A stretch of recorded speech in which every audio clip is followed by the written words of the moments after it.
Okay, this is the one we're going to be working on here. This is the one that's way in the back head. Now that silver stuff there is actually some high temperature insulation that I put in there to protect that fitting from the exhaust port. That's the exhaust port right back there. So that's the thing about these back here is you're right on the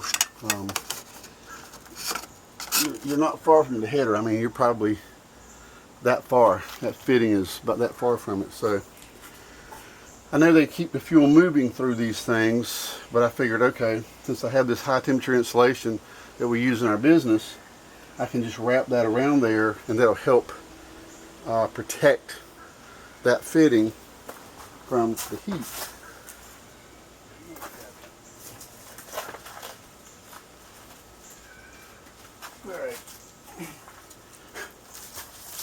All right, here's our back fitting. Crap, I'm gonna be right in the way too now. I'll try to get you over this way. All right, come back, come back, come back.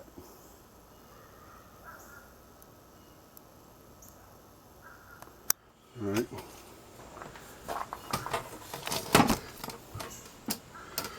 All right, now we go. A little better there. All right. So now what we're going to do here is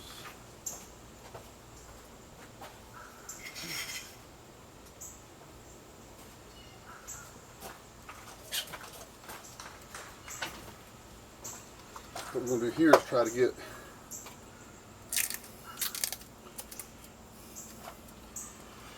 this one on here. See if we can get this started in here. Again, the hardest part of this whole project is working with this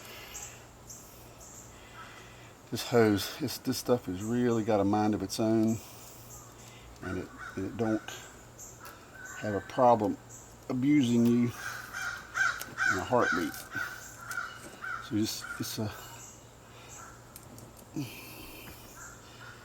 it's a battle of the wheels. There you go.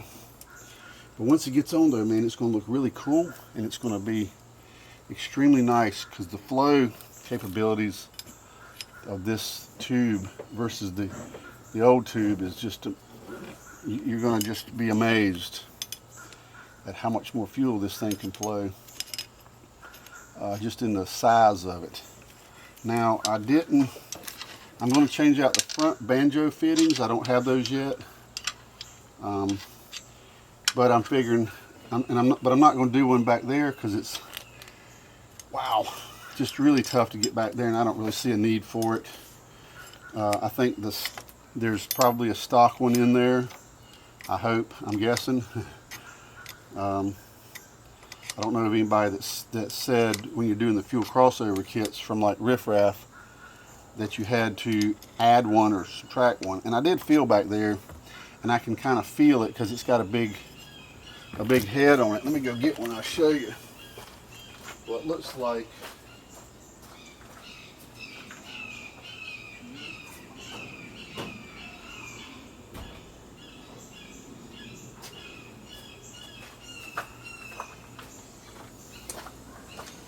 All right, see, here's what the new one, the old one, looks like. And you see how small those holes are. I mean, those holes are tiny. This spring is from the high pressure oil pump. It's a check valve, and you can kind of see, you know, just kind of get a glance on how big that is.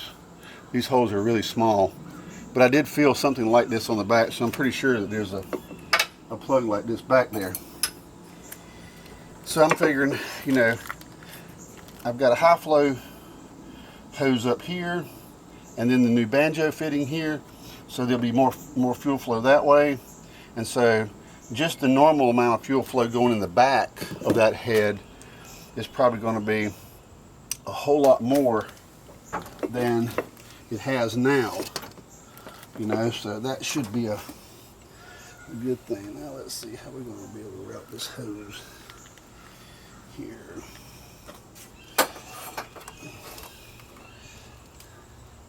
Can't go back that way, so we're going to probably have to come. It's going to be a tight fit right there. Let me pull this turbo out of the way again, and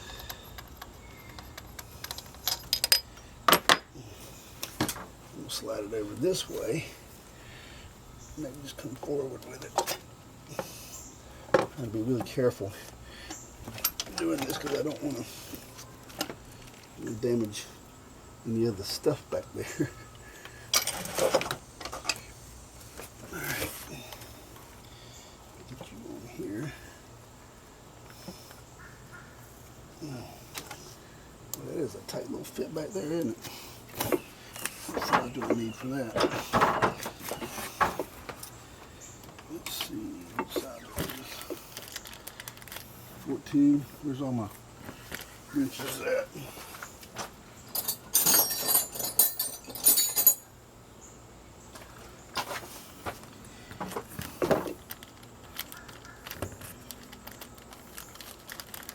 There's 17. It's a 17 millimeter back here.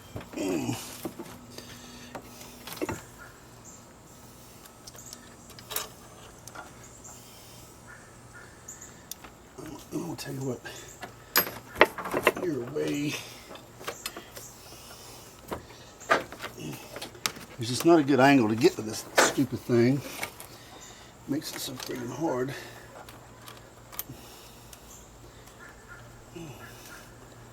There's barely enough room to get my fingers in there.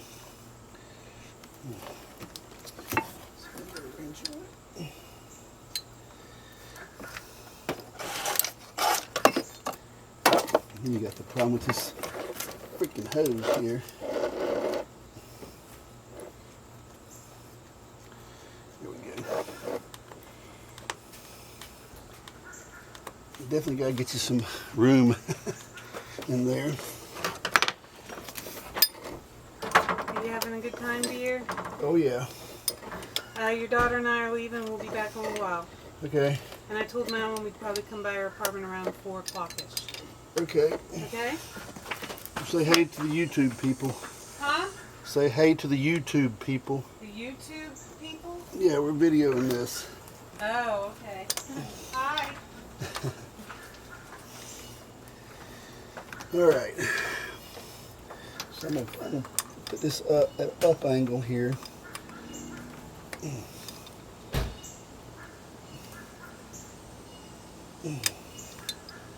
Down in here.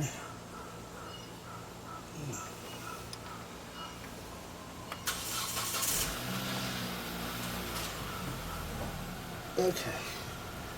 So we got that snug in there. I'm kind of tilted up a little bit right there to be off the pedestal back here because I'm literally something like this far from it right there. Alright, so let me get back down here. You may be able to see this.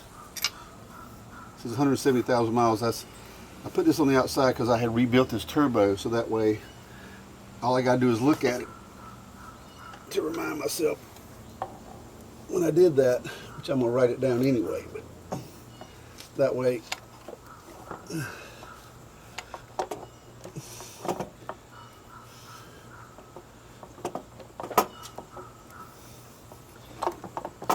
man, I tell you what, these things are a better to get in place.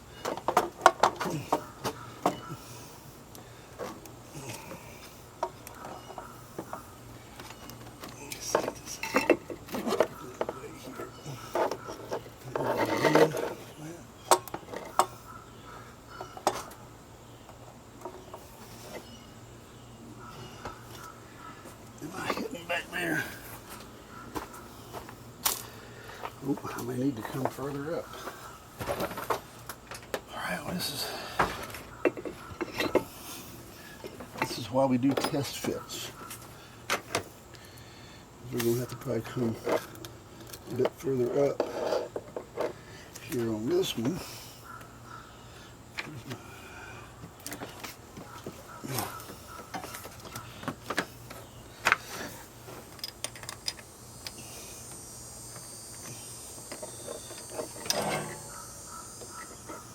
Okay, well, we gotta come almost all the way up, it looks like.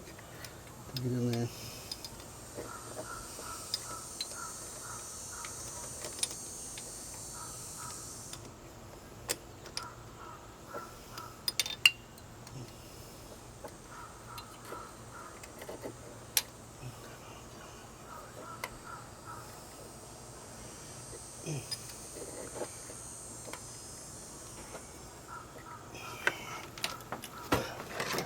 Of course, this wants to turn when you tighten it, like any other compression type fitting. All right, now then, let's see where we're at here. Again,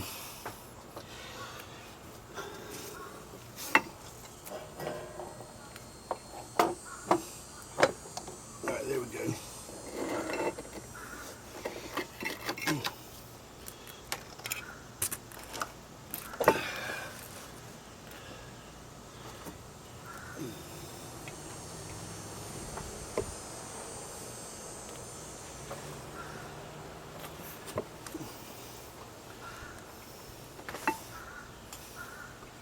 All right, we're gonna probably get us put us some wire loom on right there, because we are kind of rubbing right there. So we'll put us a piece of wire loom on there around this corner right here, just to kind of keep that from rubbing right there in the future, because these things do shake a lot. Then we're gonna go under. I'm gonna move this out of the way. I pulled this off already here.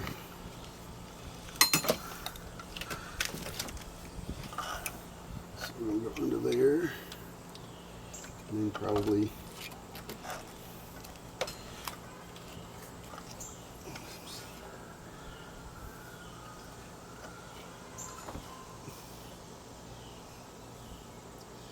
we'll do this one about right here. Now we'll probably do this side a little different, since we're, let me stick that right there.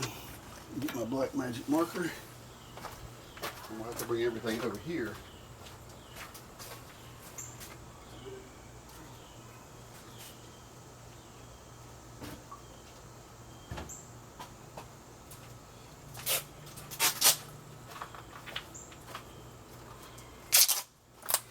Damn, it's some cheap tape, man. I swear this tape from Lowe's, Home Depot's crap. Crap. Alright, let's see here. Let's fit this in. Should be good.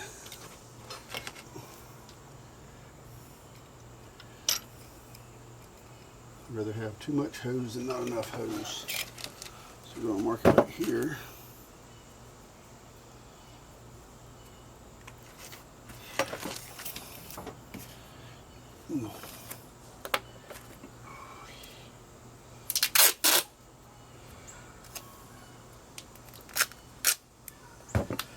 Okay, so you put that right in the middle of our tape, like that.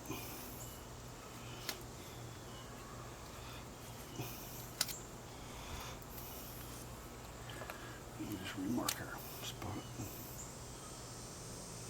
right there.